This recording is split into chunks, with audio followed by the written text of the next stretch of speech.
Okay, everybody, welcome. It's my October live stream. I try to do this once a month. This is Andy Ward's Ancient Pottery. This is the best place on YouTube to learn about primitive pottery, pottery replication, and today we're going to be talking about wild clay. I've gone out and I've collected wild clay in a few places this summer, fall, and I'm going to talk about those. I'm going to show you some of those clays. I'm going to talk about what I do to test them, and of course, taking your questions. So if you have any pottery-related questions, put them in the chat. I'll try to get through all of them during this live stream. And I'm right in the middle of a thunderstorm right now, so hopefully that doesn't impact the live stream, like electricity going out, internet going out. Hopefully we'll be okay. Last time I live streamed, which I think was August, we had some internet connection problems, so it has been known to happen. A couple of announcements. Excuse me. A couple announcements before I get started. The Southwest Kiln Conference is coming up October 17th through the 19th. That is next weekend. So this coming Friday, Saturday, Sunday, and that's in Safford, Arizona. So if you want to learn more about that, that's swkiln, swkiln.com is the website. And it's free. It's free and open to the public. There's only fees if you want to have a pot fired by somebody, or if you want to buy food or a t-shirt. It's too late to order food and t-shirts anyway, so it's just the only fee is if you want to have somebody fire a pot. Other than that, it's free. Feel free to show up and learn, and meet some people and have a good time. I have a mug workshop coming up November 1st through the 3rd, so that's only, 3 weeks from now. So if you're interested in learning about primitive pottery, we're making mugs. There'll be a nice small shape, but something that's usable at home. And we will make it from wild clay from beginning to end. We'll take it out and fire it in an open fire. And then if you want, we can even seal it so you can, drink your morning coffee out of it.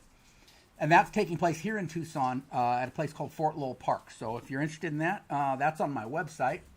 And my website is ancientpottery.how. So you can go there and check that out if you're interested in my mug workshop, which is coming up. I've got a coupon. There's a coupon on my website right now that's good for everything on the website except the Tony Soares class. So I have classes. I have online classes on my website. I have lots of tools, gourd scrapers, and polishing stones, and pookies, all the stuff you need to make primitive pottery. I sell on my website. This coupon, the coupon is Pookie, P-U-K-I, Pookie, and that'll get you 20% off everything except the Tony Soares class, because that's not my class. That's his, not mine to discount.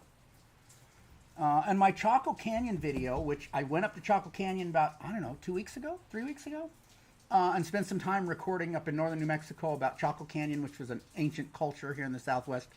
And that's a big deal. That's a big video, and it's kind of a documentary style video. That's coming out on Wednesday. So if you're interested in the ancient Southwest, not necessarily pottery, check that out. That'll be out Wednesday morning. And if you don't mind, give me a like, give me a thumbs up. That'll really help me with the algorithm here, okay? And then let me go to the chat and see what I've got going on over here. Looks like we got Ren Pixie here as usual. Good to see you. Tad Davis. And Tad Davis joined as a channel member. Welcome, Tad. Hopefully you'll find some good stuff in there. I've got a lot of videos that are members only. Beth Ellen Nagel, good to see you here. I'm always have trouble with your name, man. Mihail Vormatag gave me a thumbs up. I appreciate it. Greetings from Flagstaff. Christine Wins. Good to see you, Flagstaff. Safford's not that far when you're in Flagstaff for the Kiln Conference next weekend. Andy, are you under tornado watch? Not that I'm aware of. I think if there was a tornado watch, it would come over on my phone, wouldn't it? I have not had any warnings on my phone, so hopefully I'm not under tornado watch. We don't get tornadoes here in southern Arizona almost ever. BT says hello. Angela's here. Yep, Andy.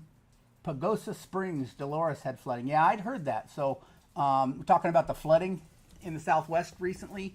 We've had a lot of tropical storms. This time of year, we sometimes get tropical storms up through Arizona and add a little more moisture in the fall. And we've had a fair amount recently. Some areas. Here in Tucson, not so much. But farther north and west of us, we have. And Colorado's had some flooding. Also, Globe, Arizona's had some flooding. Will it be live? Yes, I would like the mug workshop. I don't know what that means, will it be live? Deanna, tag you're it, said. Will what be live? The mug workshop is in person, so it's I guess it's live. I don't know if that's the question. Sculpt Some says, I'd love to find some clay near me for sculpture. Sculpt Some, wild clay is out there. And once you learn what to look for, I think you'll start finding it everywhere. That's been my experience, and that's what a lot of people tell me as well. So we'll get right into that real soon, talking about, I've got some pictures to show you of clays. I've got clays here to show you in the studio. I wanted to show you real quick, I ordered these stickers for the Southwest Kiln Conference. Can I get the focus on it? There we go.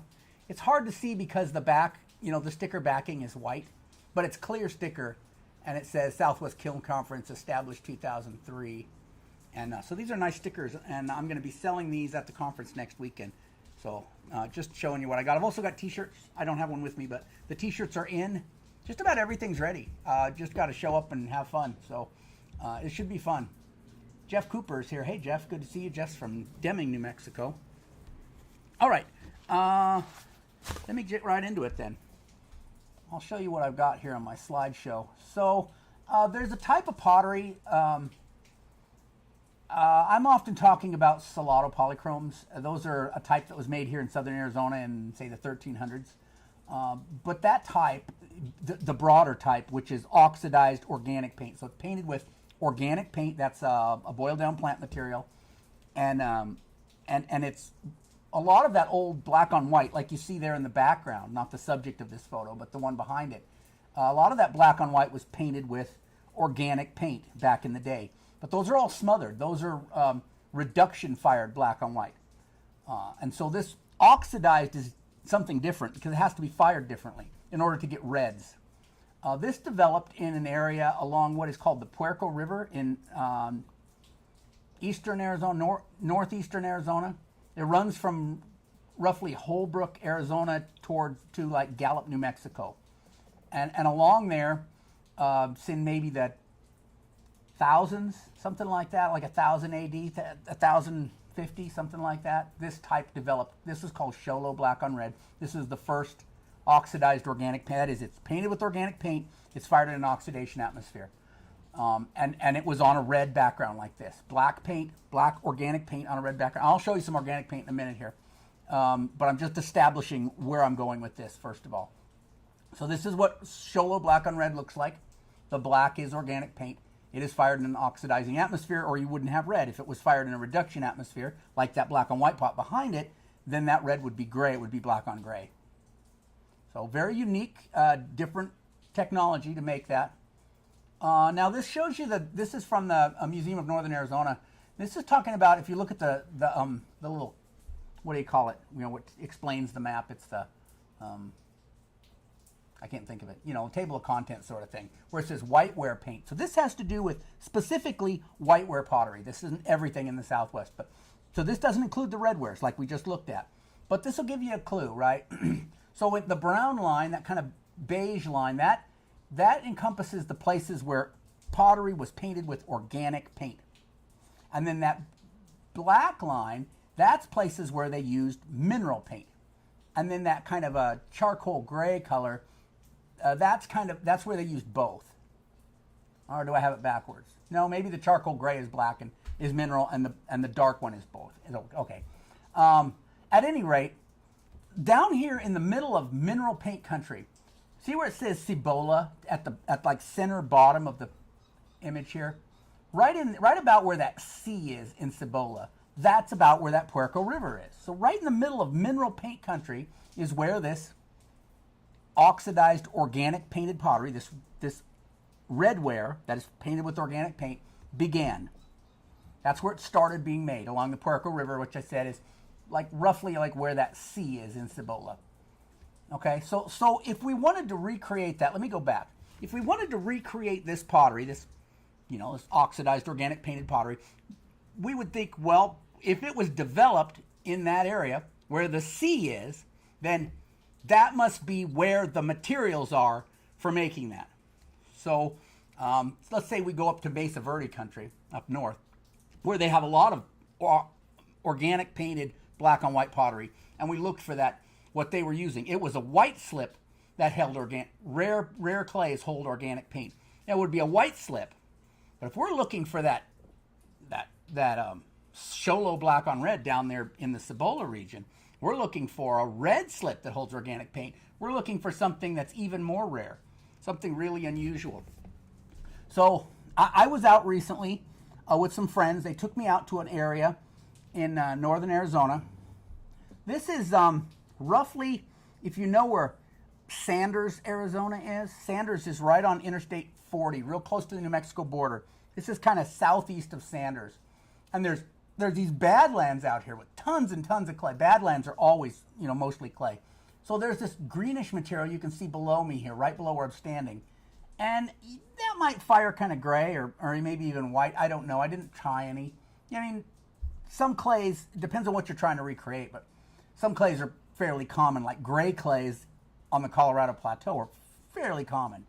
But red clays like that, and especially because this area, there around Sanders, that's really the area where this show low black on red, where oxidized organic painted pottery started. So this might be the place where they have this. And you can see farther out, there beyond the grays and the browns, there is some red.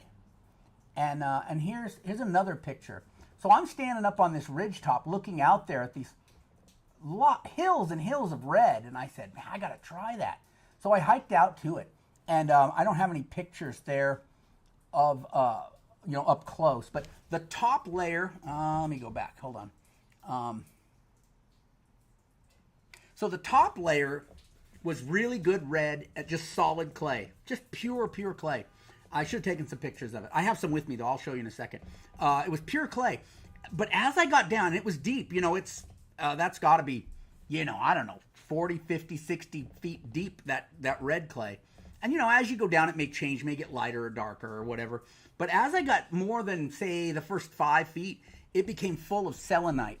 So selenite is gypsum crystals, and it's real common to find gypsum crystals in your clay. And so I thought, you don't want that. It can cause problems with your clay. So I only collected from the very top where it seemed to be gypsum free.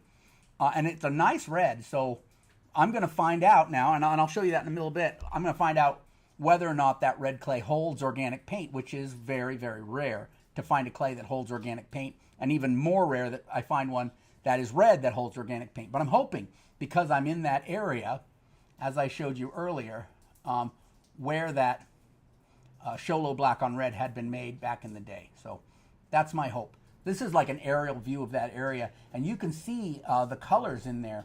The reds, and they vary from like a deep red to more of a pink, some browns, and then this kind of a greenish color. In this picture, this is like Google Maps. It's almost like turquoise blue, but when you're there, it looks a lot more green. But anyway, pretty cool. And then because it's has no vegetation growing on it, because it's just clay, it erodes into all these little rivulets and stuff, and it's just like an abstract painting. It's unbelievable, really beautiful stuff. So let me show you what I've got here. Where's that red at now? I had two. Oh, no, that's not it. This is my yellow. Let me get back to it. Okay, so this is the red stuff here. Let me see if I can change cameras here. Can I do that? No? Huh. I don't know why that camera's not working. Hold on a second. I'm working on it. See if I can fix the camera. There we go. So let's try this. Look at that. So here's my desktop view. This is the stuff I found out there. Look at that. See, it's got that kind of a crumbly texture. See?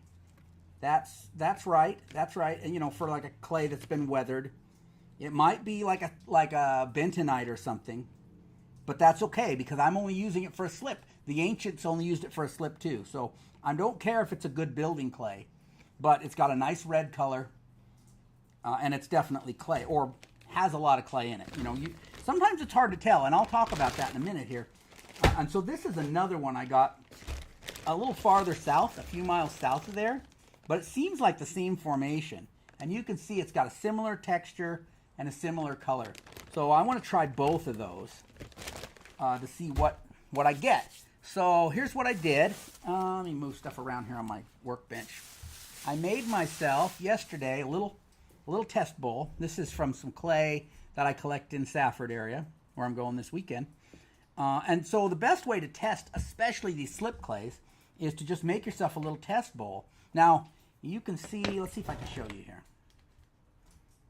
I have got here 1, 2, 3, 4, 5, 6, 7, 8. I've got 8 clays all mixed up with water. I mixed these up yesterday so they had time to soak. This is the one I just showed you. This is that red from in those Badlands there. And this is the second one from farther down the road that I showed you. So what I'll do is I will paint all of those on this little bowl. So it's real easy. Just get yourself a sharp, this is a dental tool of some sort. Just get yourself a sharp tool and just, it's just like you're cutting a pizza, right? You just mark it and then cut it down the middle again. Now I've got 4. I've got 8 slips to try, so I've got to cut them again. I've got some little dingleberries in there. Let me get them out of there. All right, so that's 4, and if I divide that pizza one more time, that'll give me 8 divisions. Right? Get those little things out of there. Okay, so that's 8. Now, I haven't purified this, so a lot of times, you know, when you've got a clay and you want to use it as a slip, it's good to levigate it. That is to, you know, to let it, mix it up in a big container, let it settle, pour off the pure slip, mix it up, let the larger particles settle. That way you're getting only the finest particles. And that's a good way to purify slip. But sometimes if you just want to test it quick, you know, you don't have time to go through all that because you just want to run a test because it might not be worth going to all the trouble to levigate it. So in this case, I'm just going to mix it up. It's going to be gritty because it hasn't been purified, right? But that's okay. And I'm just going to paint it on there, grit and all. It's okay if there's a little grit in it. It's not going to hurt nothing. What I'm going to find, though, is whether or not it holds organic paint, whether or not it makes a good slip. You know, I'm going to learn a lot from it without purifying it. And then if it turns out to be good, then I'll levigate this whole thing and purify that whole bucket of clay. But it's not necessary. You know what I don't have here? I don't have a water container. So I have nothing to clean my brush with. So let me go grab something real quick. I will be right back. Okay, give me 1 second.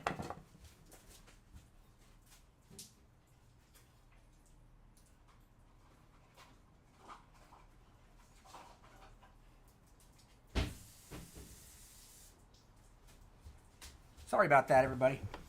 I am back. Now, let's see. Let me go to the chat, make sure I'm caught up. Meanwhile, I'll soak that brush so that it's soaking and it'll be clean in a second. Let's go back now. I talked to Jeff. Lanite Dave is here. Hey, Dave. Finally made it. Rio Provoc. Hey, I've been really enjoying my pottery journey. What advice do you have for packaging an unfired greenware pot for a long drive to the kiln conference? That is difficult, Rio. Depends, right? If it's not too fragile, you should be able to. What I do is I'll do like, and it depends on your vehicle a lot too, right? I've got like a truck, so I've got quite a bit of floorboard, and I've got a back seat to my truck too. So sometimes what I like to do is just use some blankets or like towels. Towels are great to kind of sit around on the floorboard, and that way you can kind of prop up a pot, keep it from rolling, and just set them on the floorboard. If you have those towels kind of packed around it, they're not going to roll like when you hit the brakes or something. They're not going to fly forward. They're going to be pretty comfy and secure in there. That's my favorite way to do it. But you could always like put them in a cardboard box with some, packing peanuts or something if you really wanted to be safe. Because then, even if you got in an accident, and they flew around, it wouldn't probably get hurt. So those are my options. But yeah, I take greenware pots out to be fired because I don't fire here at home. I fire out in the country about an hour from here. So I'm always moving greenware pots around. And the floorboard of my vehicle with some towels or blankets is my favorite way to do it. Paprika Faye, sorry if I'm botching your name. I have a question. If there's a minuscule fragment of silver and mica in the clay, does that mess it up? Mica doesn't mess it up, I don't think. I know a lot of people use micaceous clay. In fact, that last video I did of Victoria Martinez Naranjo at Santa Clara Pueblo, she uses micaceous clay. It naturally contains mica. She digs it out of the ground with the mica in it, and that acts as the temper in the clay. So I don't think mica is going to be a problem. Silver, though, like actual silver, because silver tarnishes. So I think if silver was in nature, it wouldn't look like what we think of as silver. It would probably be black and crusty. So I wonder if it actually is silver or if it's something silver colored. Because it can be a lot of things, right? Like when I went out to that red clay I was just showing you, the guy that was with me, Chris, he said, "Oh, there's mica in this clay," and I said, "Oh, that's cool." And when I got there, it wasn't mica at all. It was that selenite crystals, which you don't want. So just because it looks silver doesn't make it silver. So I don't know what silver would do in pottery, but I wonder if what you're seeing is not actually silver. But yeah, I mean, everything has an effect, right? Like around here in Tucson, we get, what do you call it? Pyrite. We like pyrite in the sand a lot. So sometimes where I go get sand for temper, to use as temper in the clay, it's got very small amounts of pyrite in it. And I might not even notice it. But then when I take the pot and fire it, every place there's mica or pyrite, you might get a little tiny pop in your potteries. And that's annoying. So some things that are shiny are not desirable. Chris in Kansas, howdy. Actually in Kansas this time. Good to see you here, Chris. Christine, I'm in Flagstaff, Sonawa on your map, and wondering what would be an ancient kiln ruin like here. I love to spot one, and there are so many ruins near my house. Oh yeah, I don't know all the good ruins around Flag, but you know, you've got like Wapatki there, and you've got what is that, Walnut Canyon, and you've got Montezuma's Castle and Tuzagoot, and even right there by Flagstaff they've got, what is that one, Eldon Pueblo. I don't know them all, but whether or not there's, you know, any firing evidence, the thing is they don't find evidence of firing almost ever. So I mean, you're going to walk around, you're not going to see much evidence of actual pottery firing probably, but still you can find sherds on the ground and be inspired for sure. Sal Rojas, we bought white clay from you. Do we need to clant in it? I don't know what, you must have misspelled it. Do we need to add clay to it? No. No, you don't have to do anything to it. If you bought white clay from me, I sell two kinds of white clay. One is that smectite that I use for organic paint.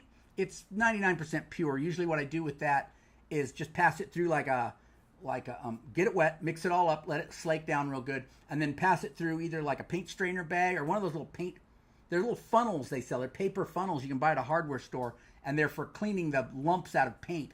And you can pass it through one of those. That'll get all the lumps out. The other is that white, it's just a white clay. It's not smectite. And it's already been levigated. I levigated it, so all you have to do is just get it wet and use it. Faces in the stone. They say that wooden artifacts cannot be preserved here in North Carolina. The clay preserves things for upwards of 500,000 years. You could possibly find very old traces of human existence in the clay. Yeah, that kind of makes sense, I guess. Artifacts that I find are all fortified with clay. Huh.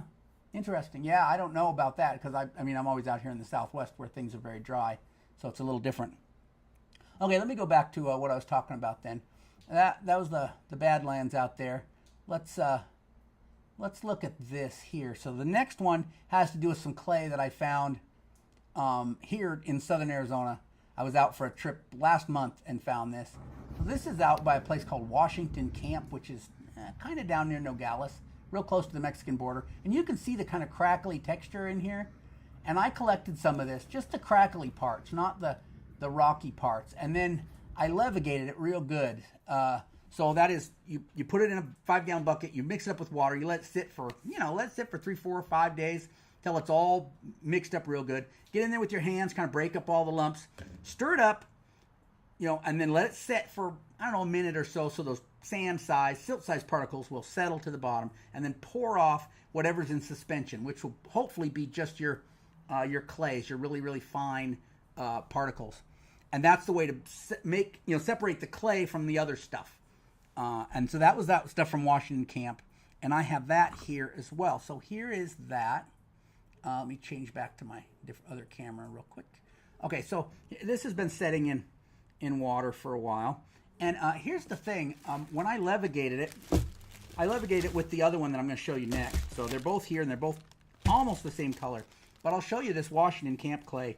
It's not very clayey. Now, this was levigated, but so there's a lot of very fine material in here that's not clay. And the way I know that is, look when I break, look how easy it is to break. It's real soft. It's just very, very like, it's got clay in it, don't get me wrong. But there's a lot of like, I don't know, volcanic ash or diatomaceous or something really fine, very fine because it went through my levigation process. And see how it's kind of powdery in my hand? I don't know if the camera's picking that up, but it's a little bit powdery and it's really soft. And so that tells you there's not much clay. Now this is the next clay I'm going to show you. So this is taken from right down the road from that by the Green Ranch. Almost the same color, but look, seriously hard. Can you hear that? Seriously hard. You got to work at breaking this. That tells you that's a good clay. It's got a lot of clay in it, and it's you know, binds together really good.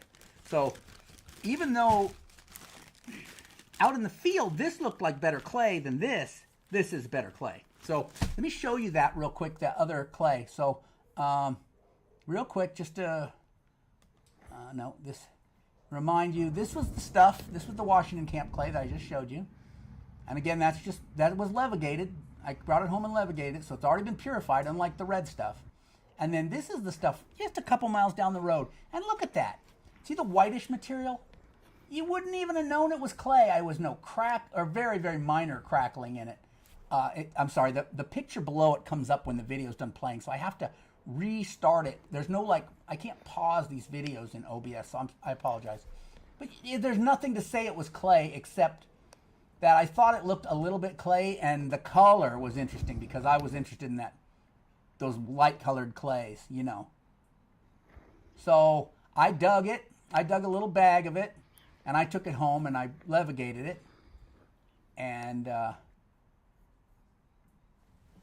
here we are. So this is that material. Also just put in there and soak. But remember I showed you how it snap. They're really hard. This is a better clay. So I can go back to my little test bowl here.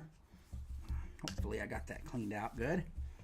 So this is number 2. This is the other red I had from down the way from the first red.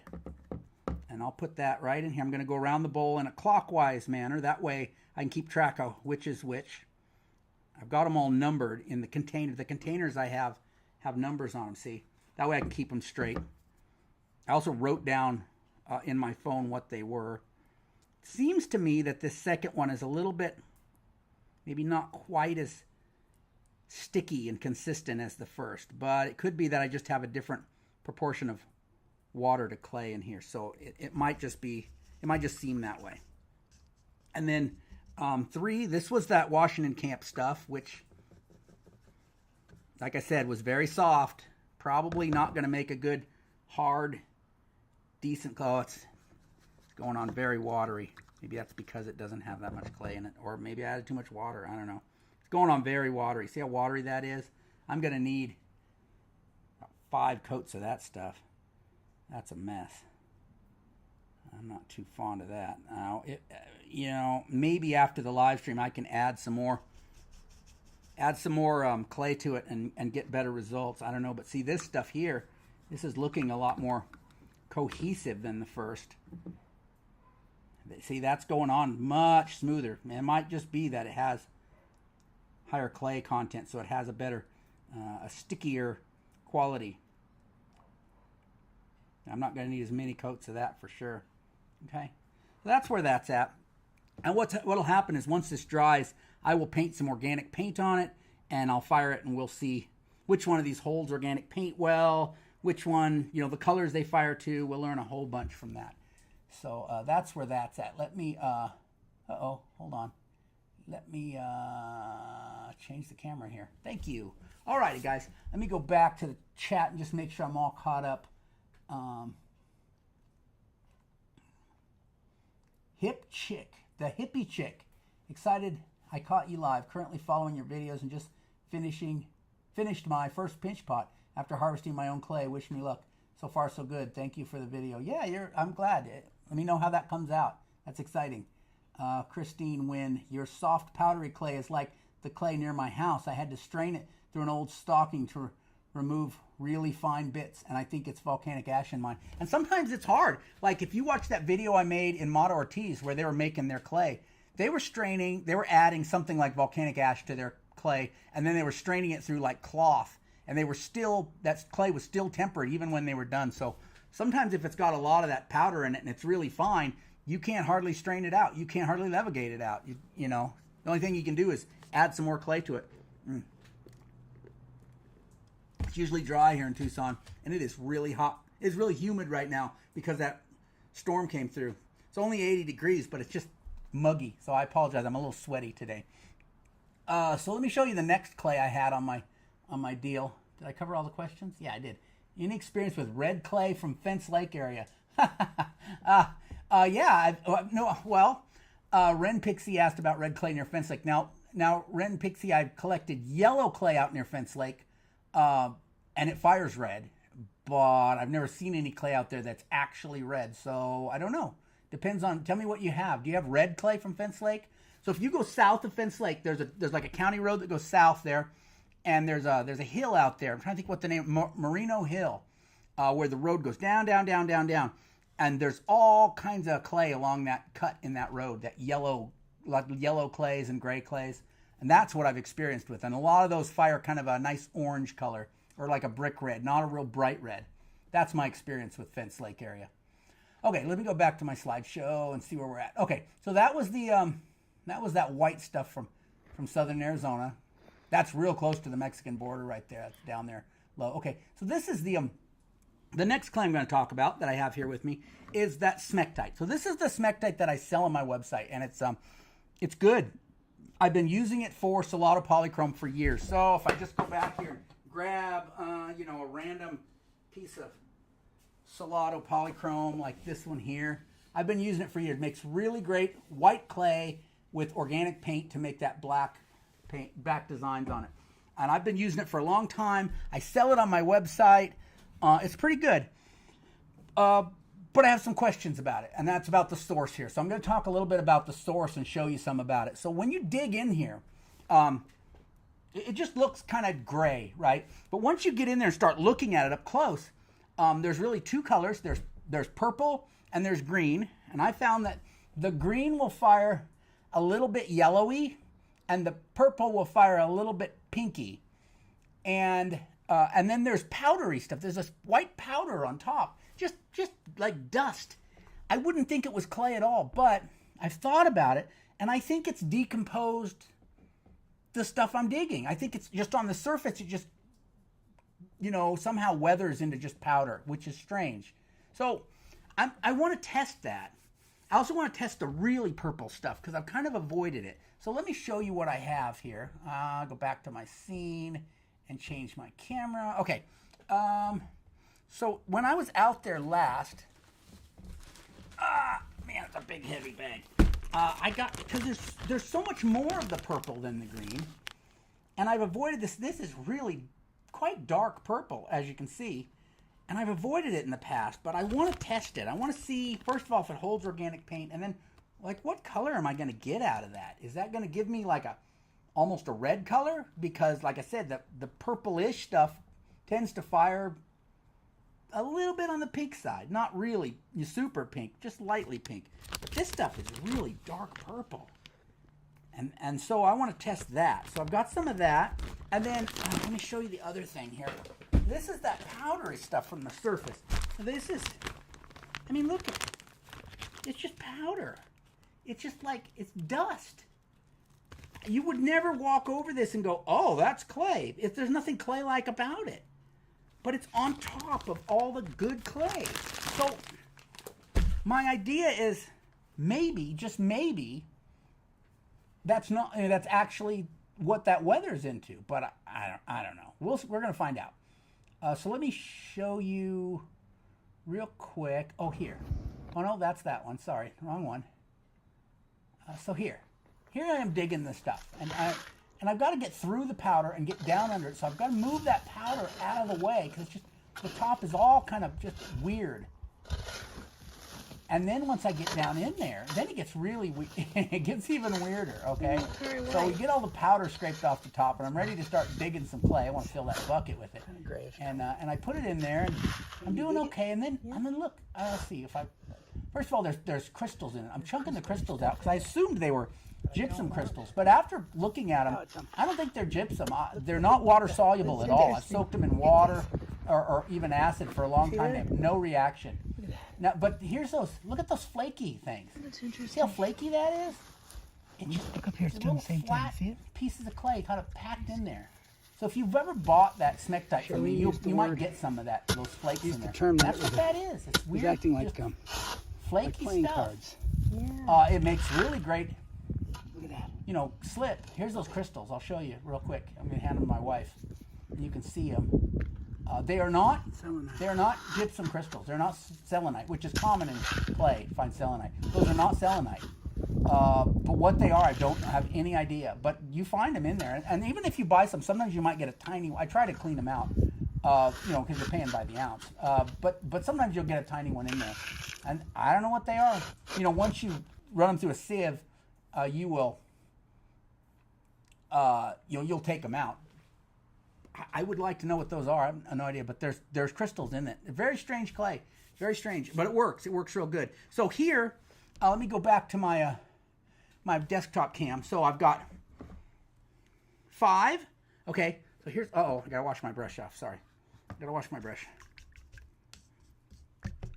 5 is that purple clay. So this is the purple stuff that I've soaked overnight, and this stuff it tends to want to be lumpy. So I might not be able to use it right away because it still seems kind of gritty. So I'm going to let this soak a little longer and maybe work on it before I paint it on, because you can see see the little chunks in it? I don't know if you can see that on the camera. There's chunks in that, so I won't do it now. You can see them in the brush even. Anyways, so that's the purple stuff. And then 6 is the powdery stuff.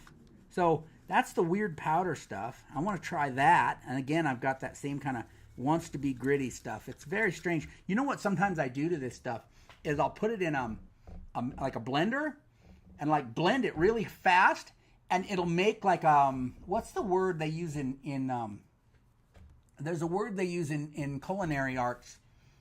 It's an emulsion. It's like, well, it's not an emulsion because there's no oil. An emulsion is oil and water together. There's no oil in here, but it's like an emulsion because most clays, if you mix them into a slip, over time they will settle.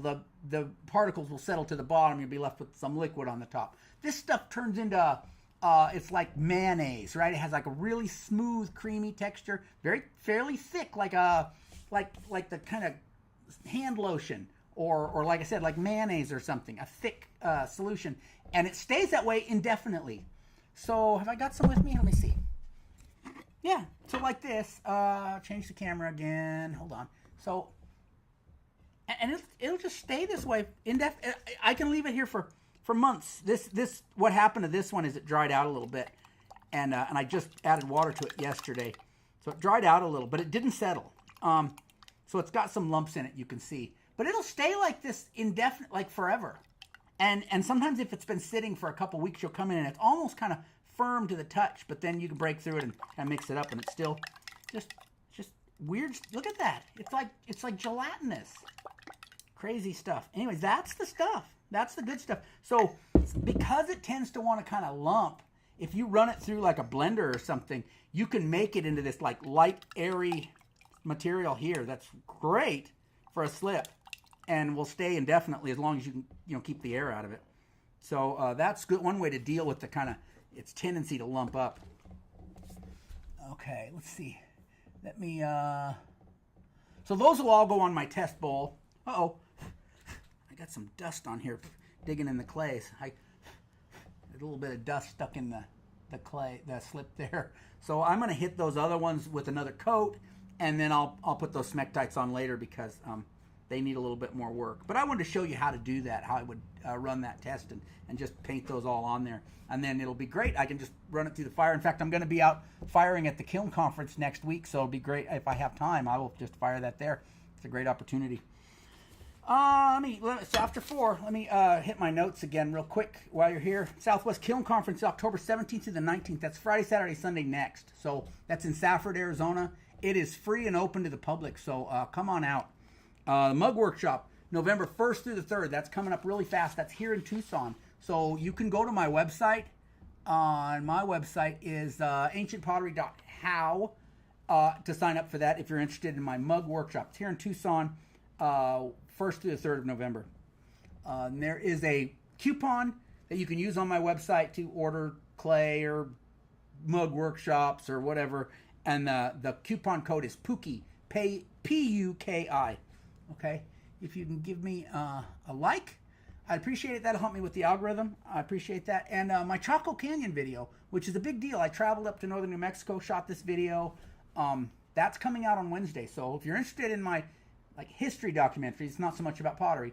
That'll be on Wednesday, so look forward to that if you're that kind of person. Not everybody that watches my videos likes the history ones. Not everybody who watches my videos likes the pottery ones. So, I like to mix it up a little bit because I'd get bored if I had to make the same video all the time. Some of those YouTubers, they do. They make the same video over and over and over again. Okay, I'm up through 7. So 5 was the purple, 6 was the powder, 7 was my normal kind of greenish colored stuff. That's all the smectites. And then 8 is not, I don't think, a smectite, and I'll show you that real quick. Let me check the chat real quick. Ren Pixie says, any experience with red? Oh, I said that. Red clay picked up at the turnoff. Haven't processed it yet. No, I haven't seen any red clay up at the Fence Lake turnoff. All I've done is Merino Hill, so hopefully that works out for you. Looks like ash or dry cement. Yeah, it's really weird stuff, BT. Ren Pixie, puree. Yeah, it's like a puree, right? Okay, Dave says, in some gold mining exploration areas, I've seen barite crystals that can look superficially like gypsum. I don't know if that's what you found, but it might be possible. I have no idea what effect barite has on clay firing. Christine Wynn says, I like all your videos. Thanks. Yeah, I don't either. I think probably over time I've had some of those get into my slip, and I've never had a problem with that slip. So I would assume they're relatively inert in the firing because I've never had a problem, a little pop or anything weird. But I don't know. It's weird stuff. Anyways, it's got me curious because I find selenite crystals in clay all the time. And so that was, of course, my first assumption. I would be curious to find out what they are, but I'm not sure how I would do that. Okay, we are at 412. I can go late. It's not a big deal, but let's see. That is my smectite clay. That's the weird stuff. Okay, so this was something we found last spring. In this spring, I had a get-together for my channel supporters. Those were Ancient Potters Club members and people that are, YouTube channel members here on YouTube or patrons on Patreon. They can come out and camp out with me. We camped out up in the Mogollon Rim country. We collected clay. We visited ruins. We were going to fire pottery, but there were fire restrictions, so we couldn't. And while we were up there, we found this yellow clay, which is just as bright, kind of gold yellow as you can imagine. This is Blair's son, Anders here, who came with us. But he was having so much fun digging that up. I don't know what he's like, 7, 8, 9, something like that. But really cool stuff. Anyway, so here, I'll show you. Here's my stuff. If I can change the camera back. There we go. This stuff is, as you can see, it's really not just yellow, but kind of an orangey yellow. Like the color they paint the lines on the highway, or the color they paint school buses. And some of this is, some of it's got a little bit of brown mixed with it. I'm hoping that I can kind of clean it up as I process it and get just the yellowest yellowy stuff. Really cool stuff. And so I don't think it's a smectite. I'm not hoping that it holds organic paint like the rest of these clays here. But it is interesting. Where'd my paintbrush go? Oh, it's still in the smectite. Hold on, I'm going to clean it off here. Ugh. Got a lot of clay on it. That Santa Clara Pueblo potter, that I was at her house a while ago making that last video. she was talking about, you know, like respecting clay by not wasting it. And I've always, although I haven't maybe used the word respect, I can totally see that. And I always try to like make the most of my clay and not waste it, because I do respect what it is. I don't want it to go bad, so go to waste. So look at the color in there. Look at that. Isn't that great? Again, like the smectite, I think it's going to take a little more work before it's paintable. Now this is soaked for 24 hours. Look at the color. Look at that. But it's pretty lumpy. So what you do if it's lumpy like this is I'll just sit here, like I'll go watch TV later tonight and I'll bring this with me and I'll just sit here and just kind of work it with the brush and work it. Probably not good on the brush, but you know, brushes aren't that expensive. These are cheap brushes. They're not like fancy brushes. And just work it and work it and work it. Maybe add a little water to it and work it some more. And you know, 15 or 20 minutes, it'll be smooth and nice, and then I'll paint it on, because that's what it takes. It just takes a little bit of staying with it and working it, and you'll get it smoothed down pretty good. That'd be a good way to do that. And then I'm going to paint that in there as well. But look at that color. Isn't that great? So a bunch of people were there with me in May when I collected it, but I talked to some people. I don't think anybody's really tried it yet. So I'm excited to try that. Now, I've used a lot of yellow clays from the Mogollon Rim in the past, but most of them are not really, they're not really clay. At least they're kind of like stones, and then you grind them up, and they kind of act like clay. So I don't know what to say about them. But this stuff, when you dig it out of the ground, you can tell it's clay. It has a crackly texture. It has the right, had the right texture. You can kind of, and you feel it. It was wet when we dug it. It was, you know, it has that sticky, slippery feeling that clay has. That's good stuff. So I'm interested in it just for more than anything, because it's so nice, such a bright color, and it's so clayey. So I'm excited to try that. Let me go back to the chat here. Isn't James says, love you, Andy. This is the best channel for this art. Tons to learn just from here alone. I appreciate that, Isn't James. BT, I used to see this when I did construction, when we dug foundations. I looked just like that. Yeah. Angela says, my cat Milo is watching the video with me. He was fascinated by you scraping the green slip into the jar. Cats are weird. Cats will pick up on the funniest things, no doubt. My dog would watch TV, and there was certain weird things that she'd see, and she'd just like perk up, you know. What's that? Funny. All right, let's see, where are we at here? I've gone through all the stuff. I don't know. I think I've covered everything. I can't paint any more on here because these slips aren't ready. But I'm going to get this all done, and hopefully I'll be able to fire this at the Kiln Conference. So, hey, you should come out to the Kiln Conference next weekend in Stafford. We're going to have a lot of fun. We're going to fire some pots. We're going to talk to some experts. We're going to dig clay. It should be a good time. So if you're in Arizona, New Mexico, you should take at least a day and drive down to Stafford and see what's going on. That'll be fun. And I got these cool stickers that I'm going to be selling out there. So those are cool. Got t-shirts. Should be fun. I don't know what else I've got to cover. I've got everything done here. Oh, look at my little pot. So I made a couple of these little Salado polychrome pots. So Salado's weird because I have never been able to figure out how to fire a bunch of these in a firing. So if I'm firing mineral paint, okay, let me show you. If I'm firing mineral paint, so I can't find an example here. So this one isn't fired, but like it's painted with red iron oxide, right? If I'm firing mineral paint, I can put a whole bunch of pots together in a firing. 10, 12, 20, 25. I do it with workshops all the time. So I'll have a workshop of 12 people, and each person will make 2 or 3 pots. That makes a big pile of pottery. I fire them all together, and it's not a problem. And when the I don't have one. No, never mind. I was thinking of something else. When the people that fire organic paint black on white pottery, like Mesa Verde pottery, when they fire at the conference, they make a big trench kiln, and they'll put in 50, 100, 150 pots all at once, depending the size of the kiln. Of course, the size of the pit enlarges.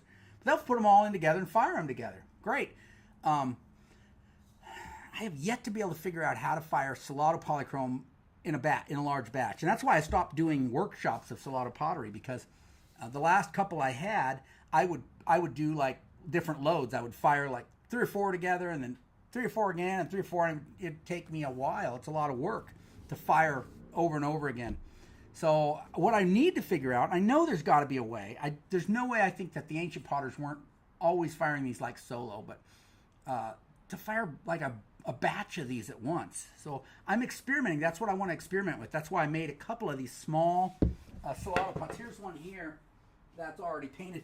What I'm running into right now is that it's usually dry here in Tucson, and so this organic paint, you can touch it. It's like plastic, but boy, when it gets humid like it is right now, that paint gets sticky, and I don't want to touch it right now, but let's see if I can get this to focus on it.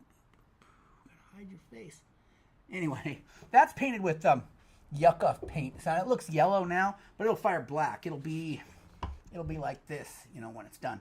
That's what the organic paint does. It carbonizes. So this is one I need to get painted for the Kiln Conference as well. So unfortunately, like, people ask me, because a lot of the pottery, the beautiful ancient pottery from the Safford area where we're going, some of the pottery we're going to look at the college where the conference is held, is ancient Salado pottery. It's beautiful organic painted pottery. And so a lot of people have asked me, are we going to do a Salado firing at the conference? And I can't, because I can't do like 20 pots at once. So if like a bunch of people brought Salado pots, there's no way I could fire like 20 pots. It'd take me all morning, because I'd have to do a bunch of batches. So what I'm hoping to do is like a demonstration firing to show people how I do it instead of a group firing. And then also kind of work on trying to figure out how to do a group firing, because there's a way. I just have to figure it out. So that's where I'm at with that. But yeah, I've got some painting to do. Oh, I was going to tell you that organic paint. I talked about it earlier and I forgot. See, that's why it's good not to rush on these live streams. Take your time and you make sure you cover everything. So I was talking about organic paint. So what you basically got here, let me move that out of the way, is it's just plant material. It's boiled down to goo, see? And so this is mesquite beans. What you want is just that sticky, syrupy material. And so that's mesquite beans. The other was yucca fruit. I've got some here that's made from Rocky Mountain bee plant, which was traditional in the Pueblos in New Mexico. So there's different things that'll do it. In fact, there's a lot of things that'll do it. Sunflower is one of the most common plants that does it. And then, all you really have to do once you get it to the right consistency is just, oh, this brush might be a little thick. Just paint it on, see?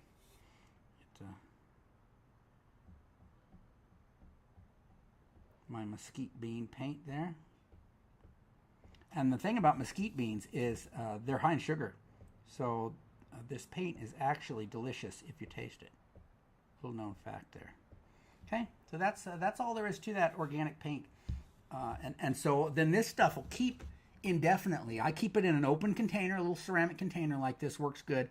And then when I'm not using it, it'll dry out. And it'll just keep forever. It won't spoil. If you have it on a lidded container and you put a lid on it, you want to make sure it's dry before you put a lid on, because if it's got water in it, it can go bad. It can kind of ferment in there and make a mess. So when I add water, I only add distilled water. That way I'm not adding, because I'm adding water all the time, every time I use it, I'm not building up calcium in it. And I sell organic paint on my website as well. So if you wanted to try it, I do sell the smectite clay and the organic paint on my website. Okay, let me go back to the chat really quick. Jeff Cooper said he enjoyed watching it. Appreciate it, Jeff. Jason Gannon, howdy all. Howdy, Jeff. Or Jason, sorry. Meanwhile, my cat brain, I want to touch it, says hippos hate water. Isn't James, I need to attend these events. I'm like 3 hours north of Tucson. I do exactly this art, but neglect to show up to this stuff. Well, you should come, isn't James? Safford's a good spot. It's not Tucson. I mean, the best thing about Safford is it isn't Tucson, so show up. Is organic paint, when fired, ever shiny or always matte? It's always matte. I imagine you can't burnish organic paint. No, you can't burnish the paint because it's like syrup. You run your stone through it, you're just going to get a sticky mess and smear it around. If you polish the slip before you apply the paint, then that paint, when it's on there, is going to look, right, when it's first applied, hold on, it's going to look like this. It's going to look sticky, right? But then when it burns off, then it's going to be matte. But it's going to have the texture of the slip before it was applied. So if the slip was smooth before you applied the paint, then after firing, it's going to be smooth, or it might even be a little bit glossy. So that's the thing about it, is if you, whatever texture you give that white slip before you paint it on, that's the texture you're going to get. So now you know how that works. I think I've covered everything, guys. Angela says, I put lids on my bee plant paint and grew a nice mold garden. Oh, yeah. See, I've had it ferment. I've never had mold, but I imagine that's another option, is the mold would contaminate it. I have had it ferment. I had some in a jar when I was a kid. Well, when I was in my 20s, and I wasn't careful and I hadn't learned a lot yet. I remember mixing up some organic paint, putting it in like a jelly jar and putting a lid on it. And I came back later and it was like, you know, you open it, it was like, poof, you know, it like built up pressure inside and it stunk and I just had to throw it away. It was a mess. I don't know if it would actually make black designs, but it stunk so bad. Who would want to find out? Okay, I think I've covered everything. Unless you guys have questions, I sure appreciate you all showing up and sitting here hearing me talk about clay. I hope you got something out of it. The Chaco video is Wednesday, and the Kiln Conference is next weekend, so I look forward to seeing some of you there. I appreciate it. I'll catch you next time. Have a good one, guys.